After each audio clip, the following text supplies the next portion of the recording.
কাছে একটা পাখির বাসা ছিল, চারিদিকে ভরা, এখানে ওখানে জিনিস ছড়ানো একটা কাকের। আর একটা বাসা ছিল খুব সুন্দর, খুব ভালো সাজানো, আর একটা চড়ুইয়ের। একবার কি হলো, ভয়ানক তুফান এলো, বাজ পড়ল, বৃষ্টিও শুরু হয়ে গেল।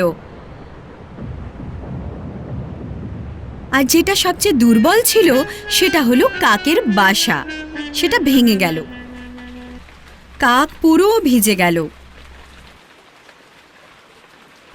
কাক ঠিক করলো পাশে চড়ুইয়ের বাসায় যাব আর বাসার মধ্যে আরামসে চুপচাপ বসে থাকব। কাক চড়ুইয়ের দরজায় ধাক্কা মারল আর বলল, চড়ুই বোন, দরজা খোলো। চড়ুই বলল, কাক ভাই একটু অপেক্ষা করো, আমি আমার ছেলেকে স্নান করাচ্ছি। কাক একটু অপেক্ষা করলো, তারপর বলল, চড়ুই বোন, দরজা খোলো। চড়ুই বলল, একটু অপেক্ষা করো কাক ভাই, আমি আমার ছেলেকে জামা পরাচ্ছি। আর একটু পরে কাক আবার দরজায় ধাক্কা দিল। চড়ুই বোন, একটু তাড়াতাড়ি দরজা খোলো না। চড়ুই বোন বলল, একটু অপেক্ষা করুন না বাবা, আমি আমার ছেলেকে কালো টিপ পরাচ্ছি। এদিকে বাইরে কাক বৃষ্টিতে পুরো ভিজে গেছিল, ও ঠান্ডায় কাঁপছিল। তারপর সে বলল,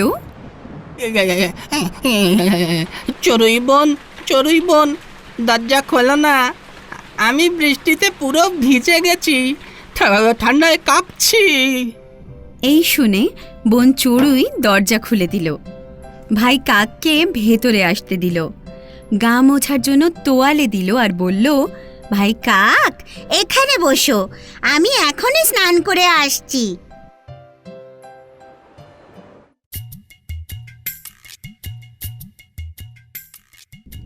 কাক ভাই রান্নাঘর থেকে ক্ষীর বানানো সুগন্ধ পেল।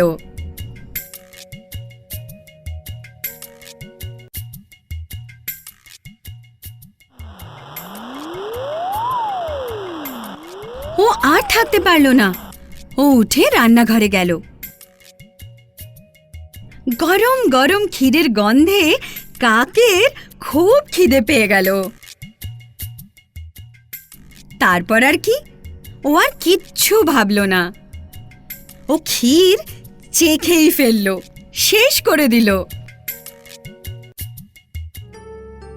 স্নান করে আসা বোন চড়ুই দেখল ছেলেকে খাওয়ানোর জন্য ক্ষীর তো কাক ভাই শেষ করে ফেলেছে। ও খুব রেগে গেল।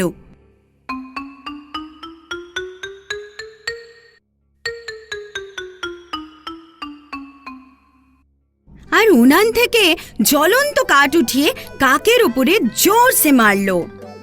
কাকের লেজে জ্বলন্ত কাঠ লাগায় তার লেজ পুড়ে গেল।